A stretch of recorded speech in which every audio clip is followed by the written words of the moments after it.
Si vous avez vu ma précédente vidéo, vous avez sûrement senti que j'étais à tout droit du burn-out. Depuis, ça va mieux. J'essaye de me mettre moins de pression sur le travail.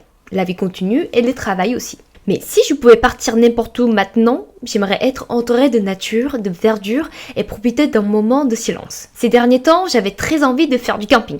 Poser une tente, préparer le repas tranquillement. Rien que d'y penser, ça me faisait déjà du bien. Je me suis donc dit que j'allais prendre une semaine de vacances, peut-être dans le sud de la France. En cherchant, j'ai découvert plein d'endroits magnifiques. Le Tarn, par exemple, me semblait parfaite. Mais quand j'ai vu le prix du train et du logement, c'était presque en mois de loyer. Alors, j'ai voulu trouver une destination plus proche de la Bretagne, mais sans voiture, c'est souvent compliqué. Dernière option, aller voir la mer à côté de chez moi. Mais avec les horaires de bus, je pouvais pas rester que 2 ou 3 heures avant de rentrer. Mais bien sûr, je pourrais demander à mes proches, mais j'avais envie de le faire seule, juste pour retrouver un peu de calme. Et là, la frustration est revenue. J'ai envie de voyager, de découvrir plus de paysages, d'être libre, mais je ne le suis pas encore. Du coup, j'en ai parlé à mon copain. Et il m'a dit une phrase qui a rallumé une petite flamme dans mon cœur.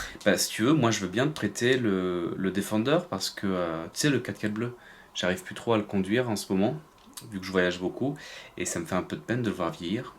Sa vieille voiture, qui dort dans le garage depuis 3 ans. Il ne voulait pas le vendre car elle a beaucoup de souvenirs avec son père, et il voulait la transmettre un jour à ses enfants. Alors je me suis dit, si je redonne vie à cette voiture qui a perdu sa liberté, elle pourrait me donner la mienne. Oui, avec cette voiture, si je l'emménage bien, je pourrais faire le tour de la France. Ça fait quand même 8 ans que je vis en France et peut-être c'est le moment de rêver plus grand. Je veux voir plus de paysages, dessiner, rencontrer des gens et raconter cette expérience. Ma psy m'a dit que j'ai tendance à accumuler du travail pour fuir la douleur ou le passé. Peut-être qu'elle a raison. Et que peut-être je rajoute encore des choses. Mais je veux vraiment faire ça. Alors pour réaliser ce projet, il faut bien commencer quelque part. Apprendre à conduire une boîte manuelle parce que je sais conduire que boîte auto, et savoir camper, vivre dehors et aménager le 4x4. Tout ça me semble encore loin. En plus, j'ai ma BD à terminer. Pour l'instant, je peux pas mettre tout mon temps dans ce projet-là parce que j'ai mon métier dessinatrice et que je dois terminer la BD en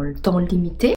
Mais je me donne un an pour le faire. Si je le prends comme un défi, sans stress, ça peut être une belle aventure. Dans la dernière semaine d'octobre, au lieu de partir en vacances, j'ai donc décidé de prendre des cours de conduite. Ouais, dans un an, je vais prendre ce 4x4 pour faire le tour de la France, etc. Mais pour y arriver, en fait, j'ai plusieurs étapes à passer. Déjà la conduite. C'est encore loin, mais maintenant, vous connaissez mon rêve et mon nouveau projet. Je vous raconterai tout au fur et à mesure jusqu'à ce qu'il prenne forme. Alors, suivez-moi dans ce lot tour de la France.